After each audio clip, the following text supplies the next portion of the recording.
মসজিদে কুবায় একজন ইমাম সাহেব ছিলেন, নবীজির জামানায় সাহাবী। এই সাহাবী নামাজের যে কেরাত পাঠ করতেন মাগরিব এশা ফজরে, আর জোহর আসরে তো শোনা যায় না, মাগরিব এশা ফজরে উনি কোরআন শরীফের সূরাতুল ফাতিহা পাঠ করার পরে সূরা ইখলাস, 2 রাকাতের কোনো এক রাকাতে সূরা ইখলাস পাঠ করতেন। ইমাম সাহেব যদি প্রত্যেক দিন এক সূরা দিয়ে নামাজ পড়ে, তার ইমামতি থাকবে? বলবে যত বড় হুজুরই হোক, মনে করেন আপনাদের এলাকায় আমি এই বাইতুল মামুরের ইমাম, ওখানে যদি আমি দৈনিক একই সূরা দিয়ে দৈনিক নামাজ আদায় করি, মানুষে আমার নামে বলবে হুজুরে ভাবছিলাম অনেক কিছুই জানে, কিন্তু হুজুর তো দেখি কোরআন শরীফ পড়তে পারে না। কেন? যে হুজুর একটা সূরা জানে। ঠিক না? তো এই সমালোচনা এটা স্বাভাবিক, করতেই পারে মানুষ। সাহাবায়ে কেরাম নবীজির কাছে তার ব্যাপারে নালিশ জানাইলেন, ইয়া রাসূলুল্লাহ, আপনি আমাদেরকে যে ইমাম নিযুক্ত করে দিয়েছেন, নিয়োগ দিয়েছেন, উনি প্রত্যেক নামাজে সূরা ফাতিহার সাথে সূরা ইখলাস পাঠ করে। আমরা তাকে অনেক বলছি যে হুজুর আপনি অন্য সূরা পড়বেন, শুধু সূরা ইখলাস পাঠ করেন কেন? উনি কোনো উত্তর দেন না। নবীজির কাছে বললেন, ইয়া রাসূলুল্লাহ, আমাদের ইমামটা একটু পাল্টায় দিলে ভালো হয়। নবীজি বললেন, ঠিক আছে, তুমি ইমাম সাহেবের সাথে আমি কথা বলি। ইমাম সাহেব উপস্থিত। নবীজি জিজ্ঞাসা করলেন, তাদের অভিযোগ কি ঠিক? আপনার ব্যাপারে যে অভিযোগ নিয়ে আসা হয়েছে যে আপনি সূরা ফাতিহার সাথে সূরা ইখলাস পাঠ করেন, অন্য সূরা আপনি পড়তে চান না। সাহাবা বললেন, ইয়া রাসূলুল্লাহ, ওনারা যে অভিযোগ করছেন আমি এই অভিযোগে অভিযুক্ত, আমি আমার অভিযোগকে স্বীকার করলাম। নবীজি বললেন, আপনি এমনটা কেন করেন? এটার কোনো কারণ আছে? সাহাবী বললেন, উহিব্বুহা আই উহিব্বু সূরাতাল ইখলাস ইয়া রাসূলুল্লাহ, আমি সূরা ইখলাসকে অনেক বেশি ভালোবাসি। আল্লাহু আকবার বলেন। মাগরিব নামাজের সময় আমি যখন গায়রিল মাগদুবি আলাইহিম ওয়ালাদ-দাল্লিন পাঠ করি, আমিন বলে সূরা ইখলাসটা আমি পাঠ করি, কারণ সূরা ইখলাসের মধ্যে আল্লাহ পাক যেই তথ্যটা দিয়েছেন, সমগ্র কোরআনের মধ্যে যেই তথ্যগুলো আছে, আল্লাহ এক, আল্লাহর তাআলার সাথে কোনো কারোর সাথে কারো শরীক নাই, আল্লাহর কোনো সন্তান নাই, আল্লাহর কোনো ছেলেও নাই, মেয়েও নাই। আল্লাহ রব্বুল আলামিন এক, অদ্বিতীয়।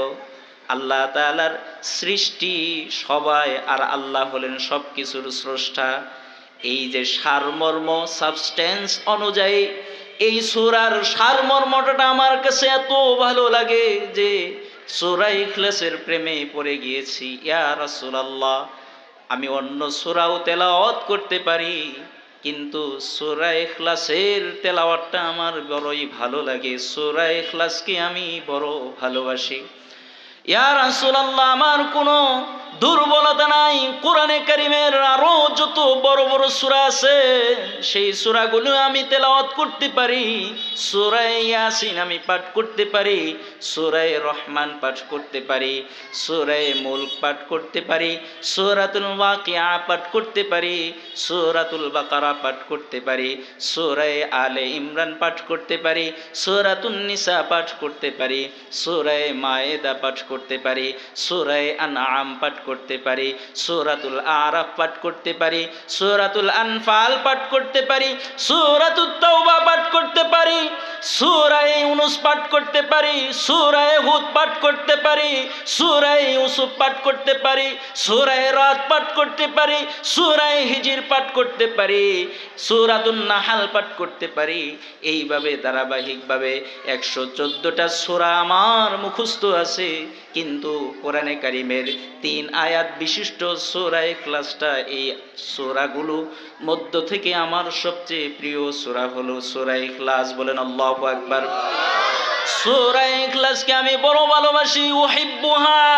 উহিব্বু সূরাতাল ইখলাস। আমি সূরা ইখলাসকে বড় ভালোবাসি।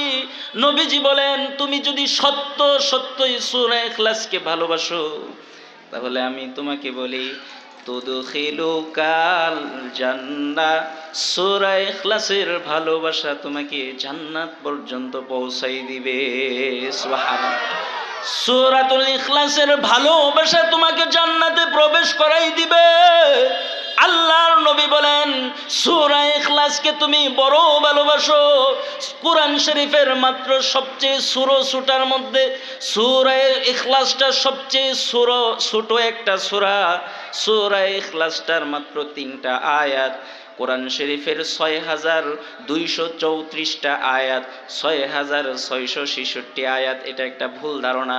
6234টা, সর্বোচ্চ 6234টা আয়াতের মধ্যে মাত্র 3 আয়াত বিশিষ্ট সূরা ইখলাসকে তুমি ভালোবাসো। সূরা ইখলাস 114টা সূরার মধ্যে একটা সূরা। এই সূরার ভালোবাসা যদি প্রকৃতপক্ষে তুমি সূরা ইখলাসকে ভালোবেসে থাকো, তাহলে কিয়ামতের মাঠে এই সূরা ইখলাসের ভালোবাসার বিনিময়ে আল্লাহ পাক তোমাকে জান্নাত দান করবে। বলেন সুবহানাল্লাহ। রিপিট করে আপনাদের কাছে আবার বলি, কোরআনে কারিমের 114টা সূরার মধ্যে সবচেয়ে ছোট সূরা একটা সূরা হলো সূরাতুল ইখলাস। এই সূরা ইখলাসের ভালোবাসা যদি কোনো সাহাবীকে, কোনো আদম সন্তানকে, কোনো উম্মতে মুহাম্মাদীকে ছোট্ট একটা সূরা 3 আয়াত বিশিষ্ট সূরা যদি জান্নাতে প্রবেশ করা, তাহলে মুমিন বান্দা, আপনাদের কাছে প্রশ্ন রইল, পূর্ণ কোরআন শরীফ যারা পড়বে, যারা মুখস্থ করবে, ভালোবাসবে, তারা কি জাহান্নামে যাবে? জোরে বলেন, আরো জোরে বলেন। তার মানে বোঝা যাইতেছে, সূরা ইখলাসের ভালোবাসা যদি কোনো বান্দাকে জান্নাতুল ফিরদাউস পর্যন্ত পৌঁছাইতে পারে, তাহলে পূর্ণ কোরআন শরীফকে যারা ভালোবাসবে, পূর্ণ কোরআন শরীফকে যারা ভালোবেসে মুখস্থ করবে, নিঃসন্দেহে এই মানুষগুলোকে কোরআনের ভালোবাসা তাদেরকে জান্নাত পর্যন্ত পৌঁছাই দিবে। বলেন সুবহানাল্লাহ। সন্দেহ আছে? আপনাদের সামনে একটা হাদিস পাঠ করেছি, তিরমিজি শরীফের হাদিস।